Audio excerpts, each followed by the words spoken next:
ദേവാ വന്നാലും ശാന്തി പകർന്നു തന്നാൽ. മനുഷ്യ മനസ്സുകളിൽ പറഞ്ഞറിയിക്കാനാവാത്ത സ്നേഹവാത്സല്യങ്ങളുടെ പ്രഭാചൈതന്യം നിറദീപ്തമാക്കുന്ന പ്രാർത്ഥനാതീരം. SNDP യോഗം കാഞ്ഞൂർ ശാഖയിലെ ഗുരുമണ്ഡപം. ഭക്തജന ജീവിതത്തിലെ ഇരുൾ നീക്കുന്ന ഹൃദ്യമായ വെളിച്ചം.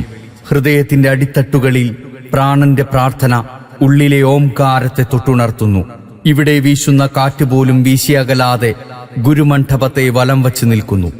നാം ഈ സന്നിധിയിലെത്തുമ്പോൾ അന്തരംഗത്തേക്ക് ഇളക്കമില്ലാത്ത മധുരവിചാരങ്ങൾ അനന്തമായ ആത്മീയ പ്രഭാവത്തിന്റെ ജീവിത നന്മയുടെ സർവപുരോഗതിയുടെ തീരത്തേക്ക് നമ്മെ എന്നും കൈപിടിച്ചു നടത്തുന്ന പവിത്ര സങ്കേതം. കാഞ്ഞൂർ ഗുരുമണ്ഡപത്തിന്റെ 1ാമത് പ്രതിഷ്ഠാവാർഷിക ദിനം ചിങ്ങം 1 നിറവിൽ ഓഗസ്റ്റ് 17 ഞായറാഴ്ച മഹാഗുരുവിന്റെ അനുഗ്രഹത്തോടെ പ്രാർത്ഥനാ നിർഭരമായ ചടങ്ങുകളോടെ ആഘോഷിക്കുന്നു.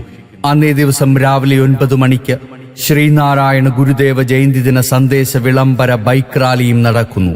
പ്രതിഷ്ഠാ വാർഷിക ദിനാഘോഷ പരിപാടികളിലും ജയന്തി ദിന സന്ദേശ വിളംബര ബൈക്ക് റാലിയിലും പങ്കെടുക്കുവാൻ മുഴുവൻ ഗുരുജനങ്ങളെയും SNDP യോഗം കാഞ്ഞൂർ ശാഖയുടെ പുണ്യാങ്കണത്തിലേക്ക് സ്വാഗതം ചെയ്യുന്നു, ക്ഷണിക്കുന്നു. ഗുരുവേ ദേവാ വന്നാലും ശാന്തി പകർന്നു തന്നാൽ.